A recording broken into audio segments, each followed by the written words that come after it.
Mga idol at kabayan, breaking news! Naku, eto na, for the first time sa kasaysayan ng Pilipinas, isa sa pinakamalakas at kinakatakutang eroplanong mandirigma ng Amerika sasali sa US-Philippines military drill. Umalis na sa Guam ang dalawa sa mga B-52 heavy bombers ng Amerika upang makibahagi sa kasalukuyang Balikatan 2024. Ito na siguro ang maituturing na pinakamalakas na pagpakita ng puwersa ng Amerika laban sa China. Kung si Senador Coco Pimentel lang ang masusunod, dapat gamitin na rin ng Philippine Coast Guard ang kanilang water cannon laban sa mga barkong lumalabag sa batas at karapatan sa soberanya ng Pilipinas sa loob ng exclusive economic zone ng ating bansa. Kung kayo ang tatanungin mga kabayan, payag at sang-ayon ba kayo dito? Sa pagtagpo ng apat na ministro ng depensa ng Amerika, Australia, Japan at Pilipinas, binatikos ni US Secretary Lloyd Austin III ang ginawang marahas at pang-aapi ng China sa mga Pilipino sa Baho de Masinloc.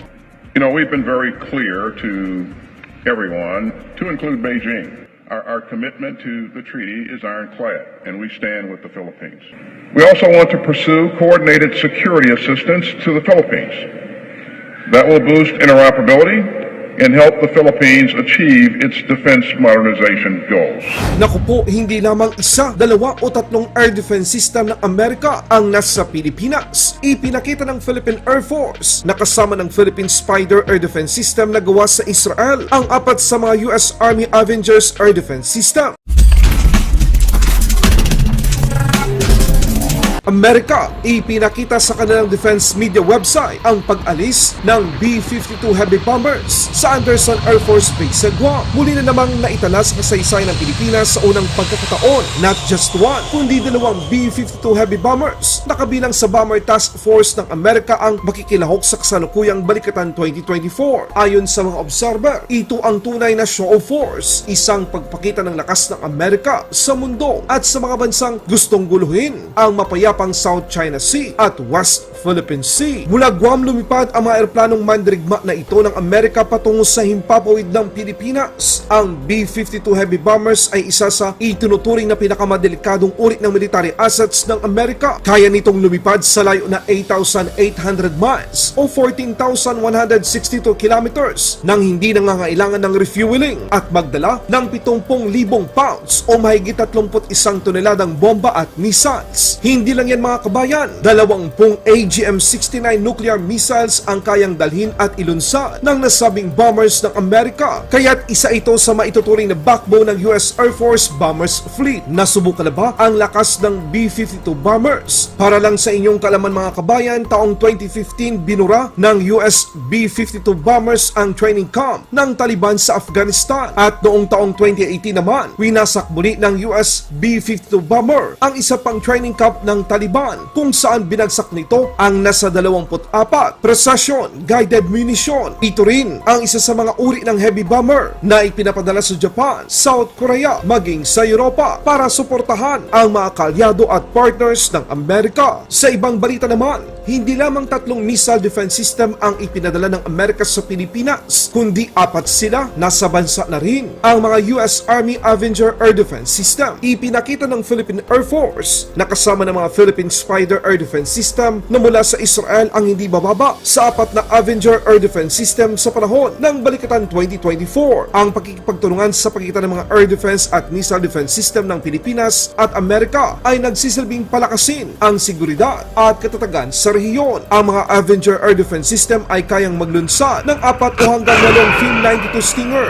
missiles upang supilin at kayang tamaan ang target sa layo na 443 kilometro. Sa ibang balita naman, pinatatapatan ni Senate Minority Leader Coco Pimentel ng water cannon laban sa water cannon ang patuloy na karahasan at pambubuli ng China sa Pilipinas sa West Philippine Sea. Kaugnay na rin ito sa pinakahuling insidente ng pag-water cannon ng mga barko ng China sa barko ng BFAR at Philippine Coast Guard ng Pilipinas sa may bahagi ng Panatag o Scarborough Shoal. Iginit ng senador na dapat ngayon ay mayroong water cannon na rin ang ating Philippine Coast Guard at may kakayahan tayong i-water cannon din ang mga pinaniniwalaan nating lumalabag sa batas at soberanya sa ating exclusive economic zone. Ang water cannon anya ay ang paraan ng mga Coast Guard para maitaboy ang mga illegal na pumapasok sa teritoryo ng Pilipinas. Dagdag pa ni Pimentel na dapat noon pa ay mayroong water cannon na ang Philippine Coast Guard dahil standard equipped weapon ito sa pagbabantay sa ating karagatan. Sang-ayon ba kayo dito mga kabayan? Mag-comment lang kayo sa video na ito. Sa unang pagkakataon sa mismong pagtagpo ng mga Defense Minister o Defense Secretary ng apat na magkaalyadong bansa sa Indo-Pacific Command sa Hawaii, personal na binatikos ni Defense Secretary ng Amerika ang pananakit at mapang-aping mga hakbang ng People's Republic of China sa mga Pilipino sa West Philippine Sea. Muling inulit ni US Defense Secretary Lloyd Austin III sa mundo at sa China na ang pangako ng Amerika sa Pilipinas, partikular na sa depensa, ay ironclad.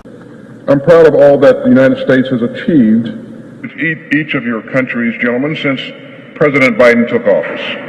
And I'm proud that all that we've achieved together.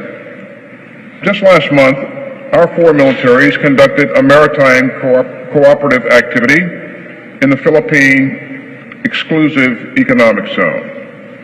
This was the second multilateral cooperative activity of its kind in the last 12 months alone. Activities like this don't just strengthen our interoperability, they also build bonds among our forces, and they underscore our shared commitment to international law in the South China Sea. Now, we also talked about the security landscape across the Indo-Pacific and discussed new initiatives to make the region more stable and secure. We're looking to conduct more maritime exercises and activities among our four countries. We also want to pursue coordinated security assistance to the Philippines. That will boost interoperability and help the Philippines achieve its defense modernization goals. So it's been a highly productive day.